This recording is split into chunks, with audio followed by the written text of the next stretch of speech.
إلى حضرة نبينا محمد صلى الله عليه وسلم وعلى آله وصحبه الكرام، ثم إلى حضرة والدينا ومشايخنا جميع أرواح المسلمين والمسلمات. الفاتحة. أعوذ بالله من الشيطان الرجيم. بسم الله الرحمن الرحيم. الحمد لله رب العالمين الرحمن الرحيم مالك يوم الدين إياك نعبد وإياك نستعين اهدنا الصراط المستقيم صراط الذين أنعمت عليهم غير المغضوب عليهم ولا الضالين. السلام عليكم ورحمة الله وبركاته. الحمد لله رب العالمين والعاقبة للمتقين والهادي إلى صراط مستقيم. أشهد أن لا إله إلا الله وحده لا شريك له وأشهد أن محمدا عبده ورسوله. اللهم صل على سيدنا محمد وعلى آله وصحبه وسلم. اللهم لك الحمد وإليك المستكى وأنت المستعان ولا حول ولا قوة إلا بالله العلي العظيم. وقال الله سبحانه وتعالى: أفمن شرح الله صدره للإسلام فهو على نور من ربه. صدق الله العظيم. Pertama sekali kita banyakkan puji dan syukur kepada Allah Subhanahu wa taala dengan taufik dan hidayah Allah, dengan ketentuan daripada Allah. Allah masih berikan kita kebaikan dan diberikan kita ruang untuk berbuat ketaatan. Semoga kebaikan dan ketaatan yang Allah berikan kepada kita diterima oleh Allah Subhanahu wa taala. Dan kita tidak mahu apa yang kita buat ini menjadi sia-sia dalam penilaian Allah Subhanahu wa taala. Ada ilmu yang jadi sia-sia. Ada amalan yang jadi sia-sia. Ilmu yang jadi sia-sia seperti mana yang disebut oleh Sayyidina Rasulullah sallallahu alaihi wasallam. Al-ilmu ilman. Ilmu tu Nabi kata ada dua. Satu, ilmu yang manfaat, iaitu ilmu itu diamalkan. Ilmu manfaat ini ilmu yang ada dekat dia, lalu dia beramal dengan ilmu. Yang kedua, Nabi kata ilmu yang tidak diamalkan. Maka ilmu ini akan menjadi hujah kita. Dia akan dakwa kita besok di akhirat. Lalu kita semua selalu rasa macam ni. Hak tu hak wajib kata. Hak kena tanya ni hak wajib. Kita wajib selesai dah. Sembahyang selesai, puasa selesai, zakat selesai, haji pun ada yang selesai. Ada tak wajib yang lain? Ada. Tinggal sombong ni wajib. Tinggal rasa baik ni wajib. Tinggal kata orang ni wajib. Jadi wajib-wajib lain tu ada tak yang kita tak buat lagi? Tinggalkan putus silaturahim wajib. Sebab menghubungkan silah ini wajib. Jangan kita nampak wajib pada sudut ibadat saja. Wajib daripada sudut hablum minallah saja. Wajib daripada sudut hablum minan nas. Perhati tengok. Meninggalkan rasa diri itu baik wajib. Meninggalkan sombong ni wajib. Sebab itu ilmu yang manfaat ini ilmu yang dapat bimbing kita.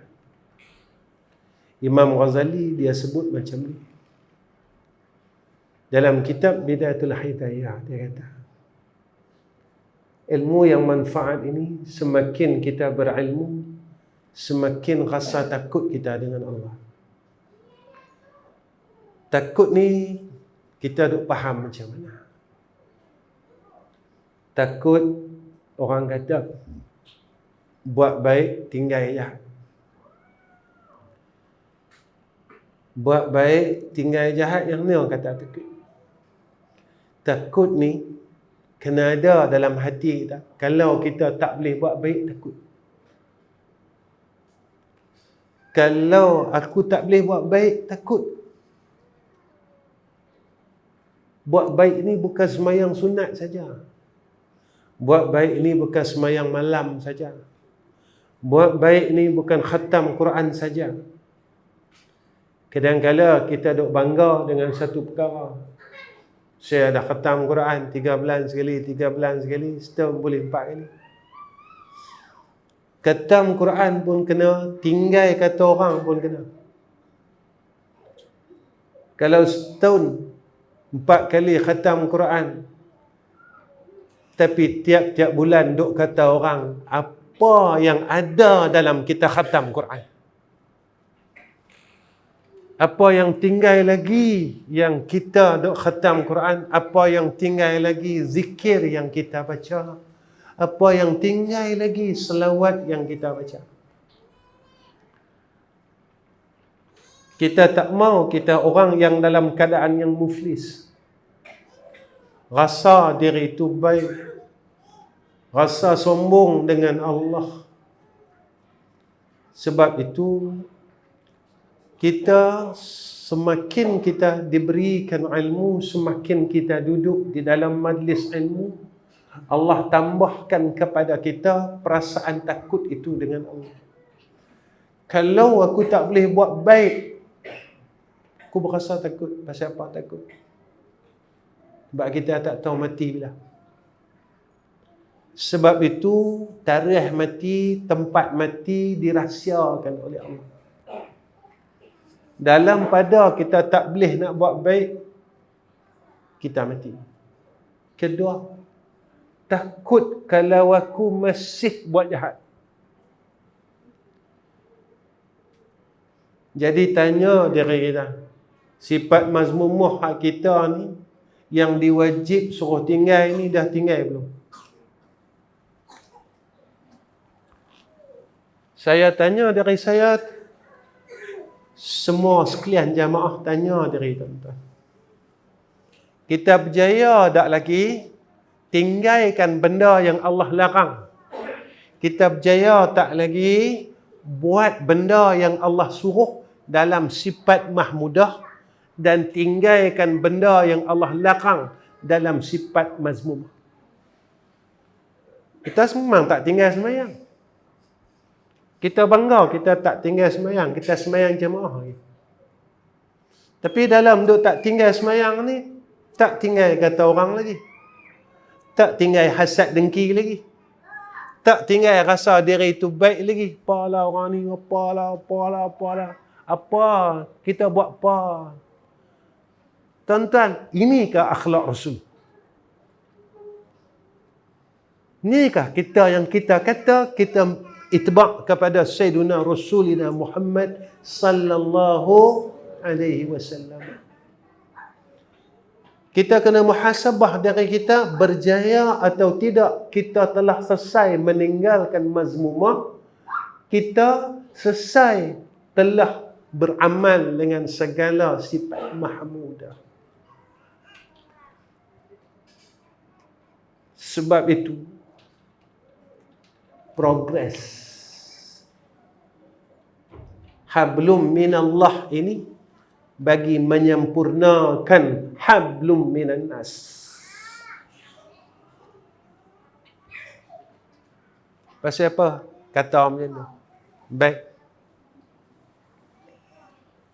kita berzikir puluhan ribu, bersalawat puluhan ribu, jika mana zikir dan selawat itu tidak boleh meleburkan sifat mazmumah kita, maka selawat dan zikir itu jadi hampah.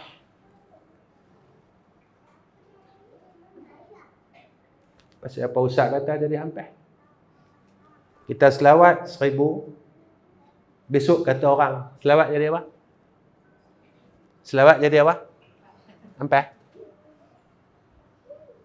Nabi kata apa? Seorang saja kita kata. Seorang saja. Mulai pada hari itu, bermula daripada akil balik, seluruh semayang kita, puasa kita, haji, umrah kita, sedekah kita bagi kepada orang yang kita kata. Siapa yang kata? Insan yang bernama Rasulullah sallallahu alaihi wasallam. Jika zikir kita tak boleh menghancurkan sifat mazmumah yang ada pada kita, jadi apa zikir kita? Jika salawat kita tak boleh menghancurkan sifat mazmumah yang ada pada qalbun kita, apa jadi selawat kita?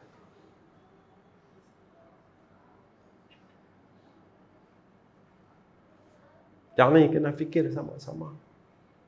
Kedua, kata Imam Ghazali rahimahullah ta'ala, ilmu yang manfaat itu, kata Imam Al-Ghazali, semakin kita berilmu, semakin kita hampir dengan Allah.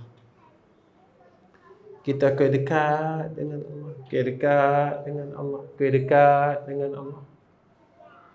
Tuan-tuan, ilmu banyak ni pada Allah bukan dinilai pada dobit kita.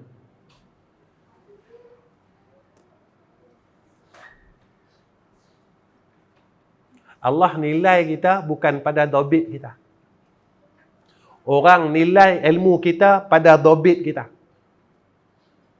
Kemah dobit dia kata. Alim hang. Allah nilai alim kita bukan pada dobit kita, tetapi pada ketakwaan kita. Innama yakhshallaha min ibadihil ulama. Tanda seorang hamba yang takutkan Allah, sebanyak mana dia takut, seakrab itulah dia dengan Allah. Lagi kuat takutnya dengan Allah, lagi akrab hubungannya dengan Allah. Lagi dekat dia dengan Allah, lagi akrab hubungannya dengan Allah. Ukuran akrab dan tidak akrabnya dengan Allah, maka diukur dalam hubungannya dengan Allah Subhanahu wa ta'ala. Saya tanya diri saya, semua orang tanya diri masing-masing. Bulan ni berapa kali ke air mata kita jatuh kerana takutkan Allah? Tanya. Jangan tak tanya. Bulan ni berapa kali air mata kita jatuh kerana aku takutkan Allah? Saya tak boleh nangis, Ustaz. Siapa tak boleh menangis? Tak ada salah. Bersih dah hati kita, bersih dah. Kenapa kita tak boleh mengaku di hadapan Allah, ya Allah, aku masih lagi begini. Ya Allah, aku boleh bangun malam, tapi aku tak boleh tinggal kata orang, ya Allah. Ya Allah, aku boleh baca Quran sehari 1 juzuk, tapi aku tak boleh nak baik dengan orang sebelah aku, ya Allah. Ya Allah, aku boleh zikir, tapi aku tak boleh nak benci saudara, tak boleh tinggalkan membenci saudara Islam aku yang lain. Ya Allah, macam mana ni? Nabi tak pernah ajar benda ni pada aku, ya Allah. Aku yang degil, yang duk buat benda ni. Besok kalau Allah tanya kita, kita nak jawab apa? Allah tanya kita, kita nak jawab apa? Kita nak selesaikan macam mana masalah ini dengan Allah Subhanahu wa ta'ala? Nak selesai macam mana? tak boleh selesai. Saya nak cakap benda ni sebab kita duduk akhir zaman. Semua orang tahu akhir zaman. Sebab kita dengar cerita akhir zaman, akhir zaman, akhir zaman. Tapi kita buat apa? Apa solusi kita? Apa solusi kita? Apa solusi kita untuk menghadapi akhir zaman ini? Dan semua orang tahu solusinya adalah iman dan Islam. Tapi kita tak dapat lagi jadi orang Islam yang baik.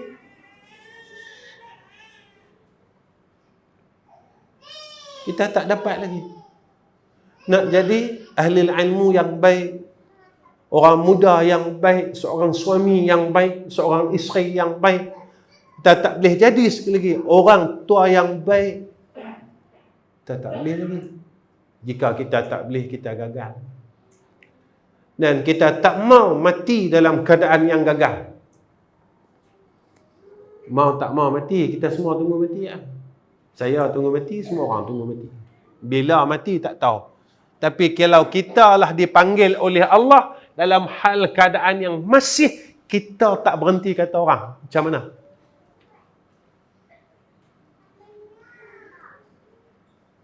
Saya dipanggil oleh Allah dan tuan-tuan dipanggil oleh Allah dalam hal keadaan kita masih sombong, bongkak lagi dengan orang.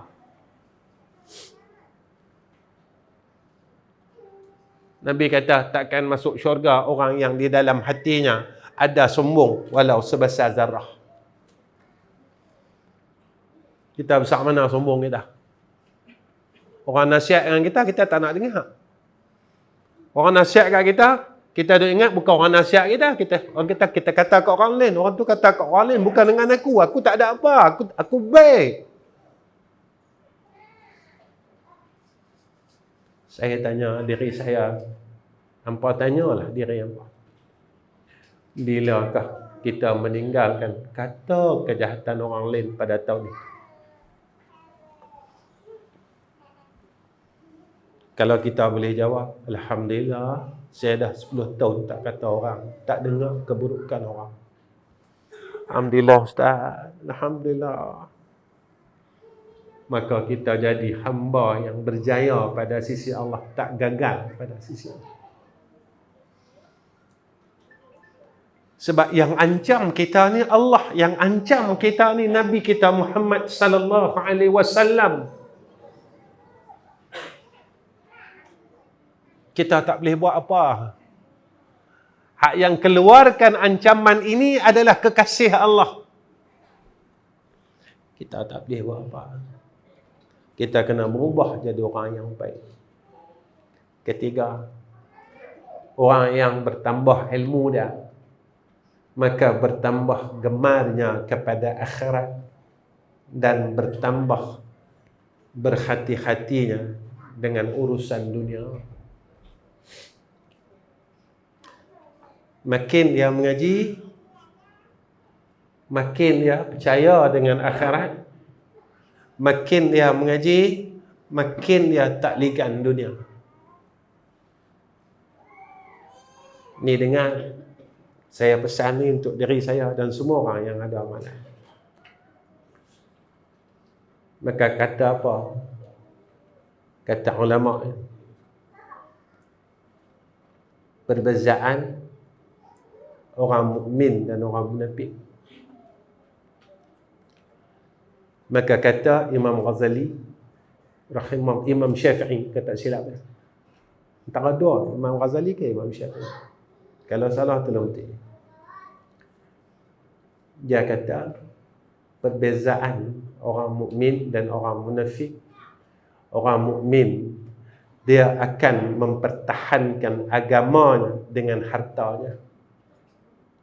Dan orang munafik dia akan mempertahankan hartanya dengan agama.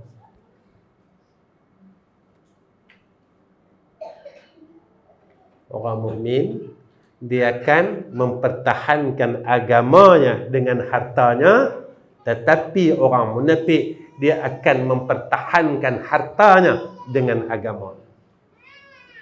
Dia ingat itu.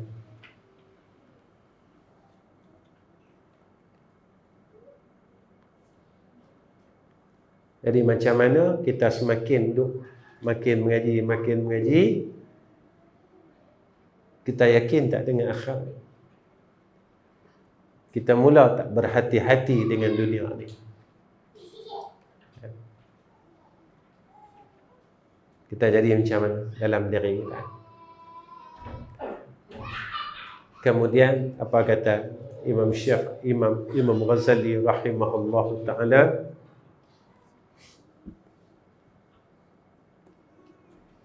semakin kita berilmu, semakin kita mengenal akan tipu daya perjalanan dunia, perjalanan hidup kita.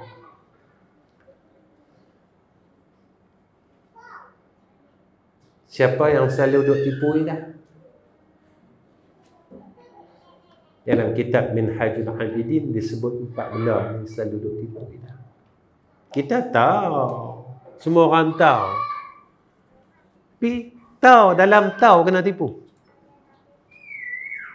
Saya habaq ni tuan-tuan tahu. Saya pun tahu, tuan-tuan pun tahu. Tapi dalam tahu kita kena tipu. Kita kena tipu di dalam pandai. Kita kena tipu dalam alim. Dia tak berjaya lagi tak. Tak berjaya lagi.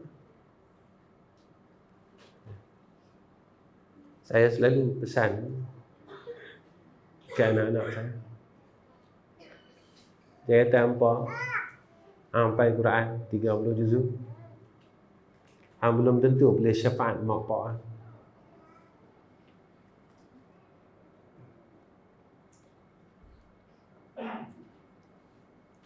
Orang yang hafal Quran 30 juzuk, kita dengar kata dia boleh syafaat keluarga dia. Betul tak? Tapi kalau dia duduk dalam neraka, dia boleh syafaat tak?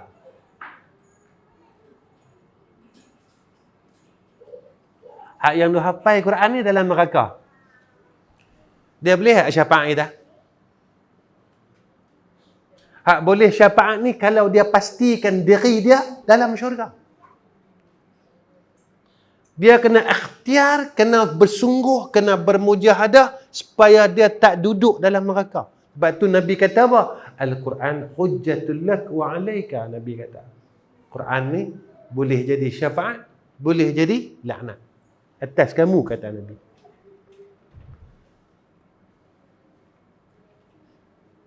Orang tahu dia buat dosa, dia tak satu kali satu. Dia buat dalam tahu. Hak yang duk hafal Quran ni tak semayang subuh ke mana?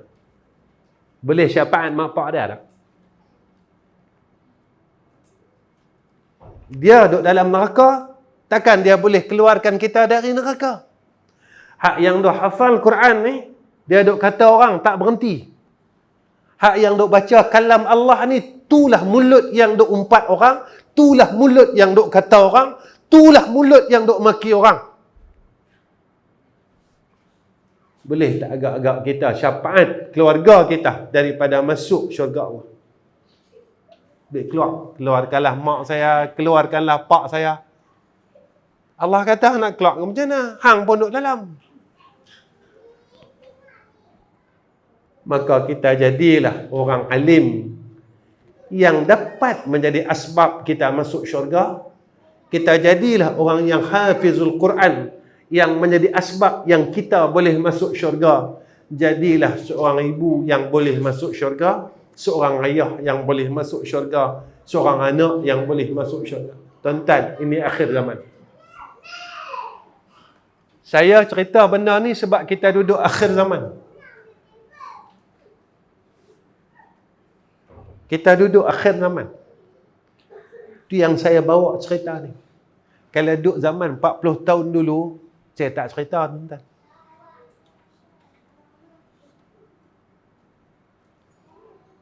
Kita dulu, kita merasa muda. Dalam kampung kita, berapa orang hafal Quran? Dalam kampung kita berapa orang alim? Lah, dalam kampung kita berapa ramai hafiz? Lah, dalam kampung kita berapa ramai orang pandai?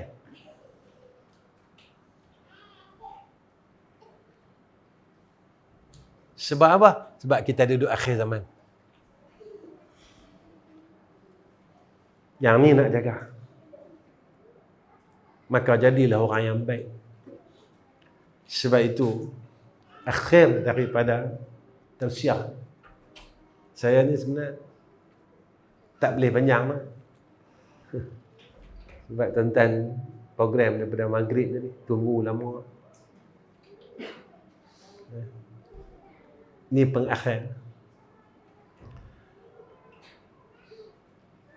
Sebenarnya kita ni mengaji supaya kita boleh jadi orang baik ya.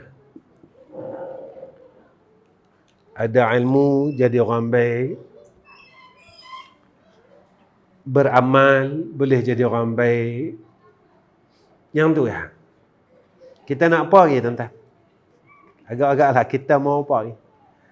Kita buat semua benda ni, kita mau apa? Kita baca Quran, kita mau apa? Kita selawat, kita mau apa? Kita sedekah, kita mau apa? Jadi sebab itu pengakhir daripada tausiah ni, saya bawakan perkataan Ibn Qayyim rahimahullah ta'ala. Apa kata Ibn Qayyim al-Jauzi? Dia kata, apabila Allah Ta'ala menghendaki akan hambanya kebaikan, Allah mau kita jadi orang baik. Pertama, kata Ibn Qayyim, dia menjadikan hamba itu mengakui dosa dia. Kita jadi ahlu taubah. Kita rajin rasa diri bersalah. Kalau kita selalu rasa diri bersalah, kita tak akan cari salah orang. Jadilah orang baik dan boleh buat baik pada sekeliling orang yang ada kaidah.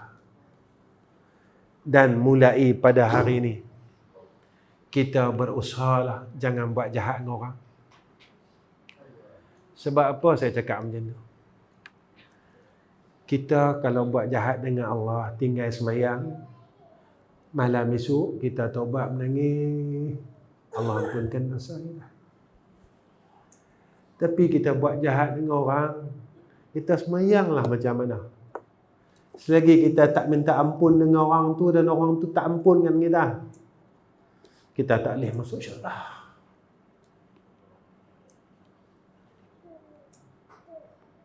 Kita tak boleh masuk syurga. Sebab tu dosa dengan Allah mudah. Dosa dengan orang, dengan jiran-jiran, dengan kawan-kawan susah. Hebat tara manalah kita. Sebab itu kata Ibn Qayyim al-Jauzi, orang yang Allah nak bagi dia kebaikan, dia mengakui akan dosanya. Itu satu. Kedua, dia menahan dirinya dari melakukan dosa yang lain. Dia usaha tak mau buat jahat. Sebab apa dia usaha tak mau buat jahat? Dia kata, dosa hak lama pun aku tak tahu Allah ampun ke tak lagi, takkan aku nak tambah dosa. Salah hak lama pun aku tak tahu lagi, Allah hapuskan tak lagi, takkan aku nak buat dosa baru. Orang yang aku kata dulu pun aku tak dapat jumpa lagi, aku tak minta maaf lagi kat dia, aku takut nak minta maaf, aku tak mampu nak minta maaf, takkan aku cari lagi orang baru aku nak buat salah. Cukuplah. Kemudian kata Ibn Qayyim, bila Allah nak berikan dia kebaikan, dia akan bersifat pemurah dengan apa yang ada pada diri dia. Dia sentiasa suka pemurah. Sebab apa sifat pemurah ni? Nabi kata, daw mardakum bis sadaqah. Ubatlah penyakit kamu dengan sedekah. Penyakit apa? Penyakit zahir, penyakit batin. Saya cuba dah nak tinggalkan kata orang ni, tak boleh Ustaz. Seronok. Sedekah banyak. Sedekah ni macam mana? Pesalah dia, kita dah buat kuih pergi hantar kat rumah kawan-kawan. Yang tu sedekah yang aku mampu. Pasalah kita buat yang kita mampu. Nabi tak suruh pun kita sedekah banyak-banyak, ribu-ribu, ratus ribu, dah. Nabi suruh kita, mampu tak, keluarkan harta hang pada jalan Allah. Yang tu ya. Sedekah dengan jiran, bagi makan orang, apa salah. Kemudian apa kata Ibn Qayyim Al-Jauzi, zuhud terhadap apa yang ada pada orang lain. Tengok apa ada pada orang lain, jangan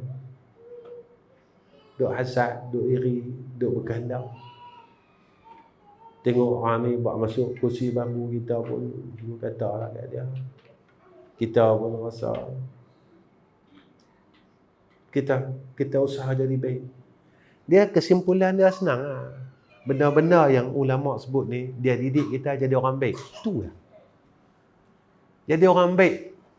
Maknanya kita dengan hubungan kita dengan orang di sekeliling kita baik. Hubungan kita dengan mak ayah kita baik. Hubungan kita dengan adik-beradik kita baik.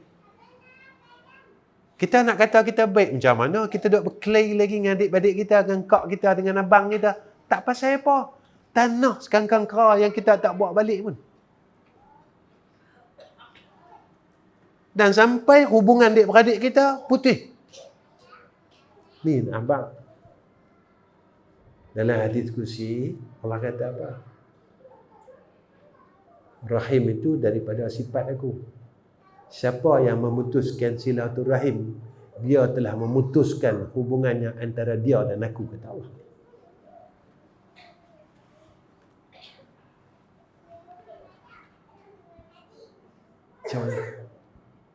Macam mana kita nak kata kita orang baik? Cerita dunia cerita lain, cerita akhirat cerita lain. Cerita dia berlipat kali ganda cerita. Kita dah tunggu daripada maghrib sampai isyak lama. Lama. Orang Kedah nak kira kebas pungkok. Ni nak tunggu ni daripada umur 18 tahun sampai 15 tahun. Duk kira satu saat. Saat ni buat apa? Saat ni buat apa? Saat ni buat apa? Dalam satu hari, satu malam berapa saat? Jangan kira jam, saat. Buat apa, nak kira lapis sampai mati. Daripada umur akil balik. Tak nak tunggu berapa lama. Ni kira 3 jam, kira lama. Kira lama sangat dah lah. Ya tak? Oh, kebas kaki lah sampai keran. Saya tadi duduk kuliah maghrib di Tepin. Tadi saya kuliah maghrib di Tepin. Baru duduk 45 minit dah. Sebab kursi tu tinggi sangat. Turun-turun kram apa. Tu duduk ni kalau berdiri padang mahsyar tu macam mana? Ni tara duduk ni. Besok kat sana bukan duduk, berdiri. Macam mana kita berdiri puluhan tahun nak kira ni, nak kira salah kita daripada mula. Dan Allah tayangkan seluruh dosa kita, semua orang tengok.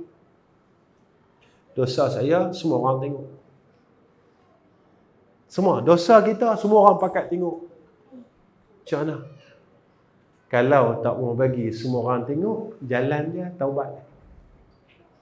Kalau tak mau bagi semua orang tengok, jalan dia minta maaf dengan orang yang kita buat salah. Yang tu.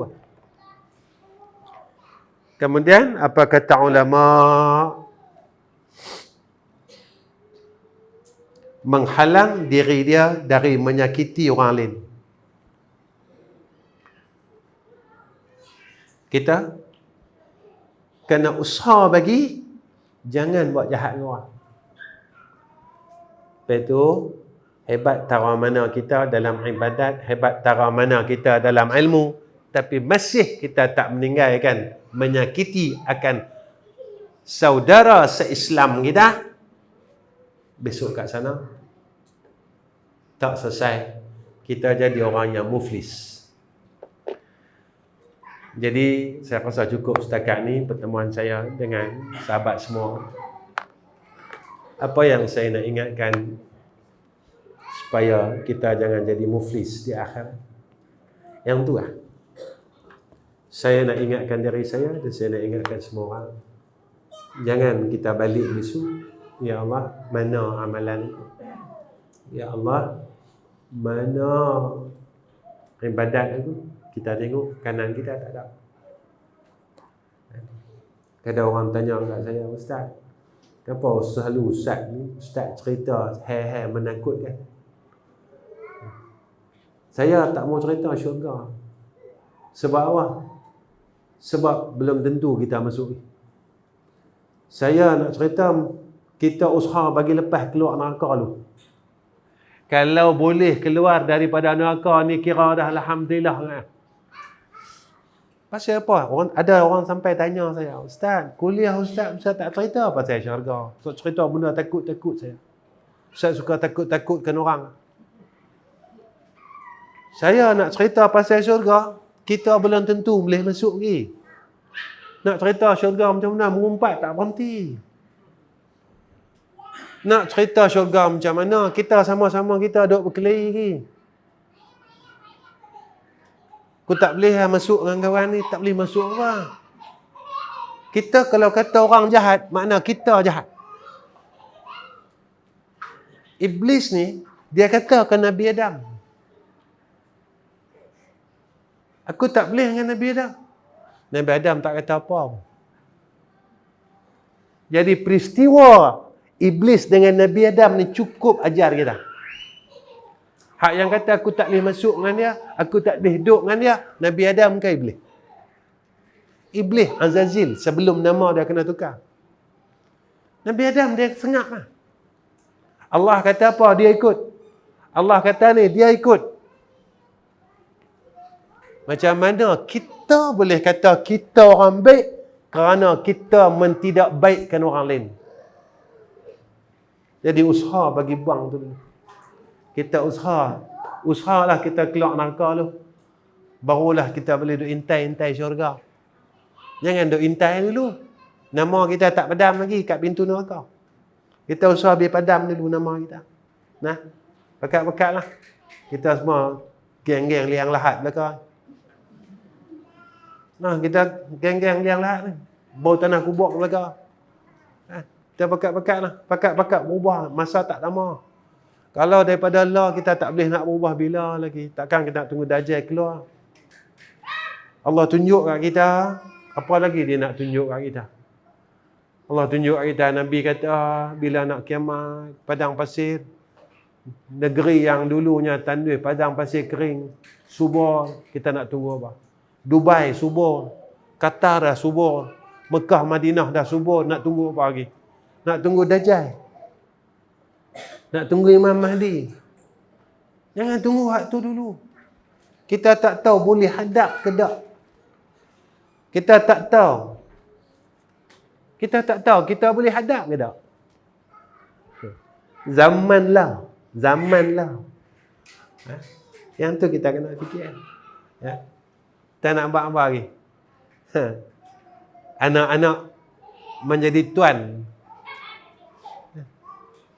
Ibu melahirkan tuan, Nabi kata. Itu tanda kiamat Kita kena akui, kita ikut cakap anak kita. Anak-anak semua arahkan mak bapak dia. Walaupun siapa dia. Mak saya mau ni, mak saya mau ni, mak saya mau ni. Kalau tak mau, saya berhenti sekolah. Sekarang siapa tuan? Siapa dia? Hamba. Dulu zaman kita, pak kata A, kita kata A. Pak kata B, kita kata B. Tak. Lah, anak kita kata A, kita akan kata A. Anak kita kata B, kita akan kata B. Dan alasan kita tarbiyah dahulu tak menyamai tarbiyah sekarang. Benar perkataan itu kerana sekarang akhir zaman ibu-ibu melahirkan tuan. Jadi tarbiyah tak sama. Sebab didikan sekarang didikan tuan. Tuan tak boleh kena rotan. Tuan tak boleh kena marah. Tuan tak boleh susah. Sebab Nabi kata ibu-ibu melahirkan tuan. Yang tu tanda kiamat. Kita dulu buat salah, berani nak beritahu kat mak kita. 10 kali ganda kena. Hang beritahu hang kena. Lah, sebab dah hampir kiamat. Jadi kita rasa apa? Apa solusi kita? Dan apa yang kita akan buat? Inilah yang berlaku sekarang. Inilah yang berlaku sekarang. Tapi kita tak nampak. Dah. Baik setakat ni ya. Minta maaf banyak-banyak. Kalau apa yang semua orang nak tak dapat, saya mampu dekat ni. Sebab saya orang pandai. Jadi orang bodoh, tara orang bodoh lah. Jadi tentang semua orang pandai, orang ada ilmu. Jadi minta maaf kalau hajat tu tak sampai. Di setakat ni saja. Wa akhir kalam. Assalamualaikum warahmatullahi wabarakatuh. أعوذ بالله من الشيطان الرجيم بسم الله الرحمن الرحيم الحمد لله رب العالمين والصلاة والسلام على أشرف الأنبياء والمرسلين وعلى آله وصحبه أجمعين. Ya Allah, Ya Rahman, Ya Rahim, jadikan kami orang baik, Ya Allah. Ya Allah, jadikan istri dan anak-anak kami orang baik, Ya Rahman Rahim. Ya Allah, hidupkan kami di kalangan orang-orang baik dan seperti orang baik, Ya Rahman Rahim. Ya Allah, berikan kekuatan atas kami untuk meninggalkan perkara kejahatan yang masih lagi kami tak boleh tinggal, Ya Allah. Ya Allah, Ya Tuhan kami mohon rahmat-Mu, kami mohon kasih sayang dalam diri kami dan keluarga kami dan hidup kami, Ya Allah. Ya Allah, jika kami tersesat pada jalan Kau, zahir dan batin, maka pimpinlah kami semula, Ya Zal Jalali wal Ikram. Allahumma inna nas'aluka imanan kamila وقلبا خاشعا ويقينا صادقا ودينا قيما ورزقا حلالا طيبا وصلى الله على سيدنا محمد وعلى ال سيدنا محمد والحمد لله رب العالمين تقبل الله منا ومنكم. بسم الله.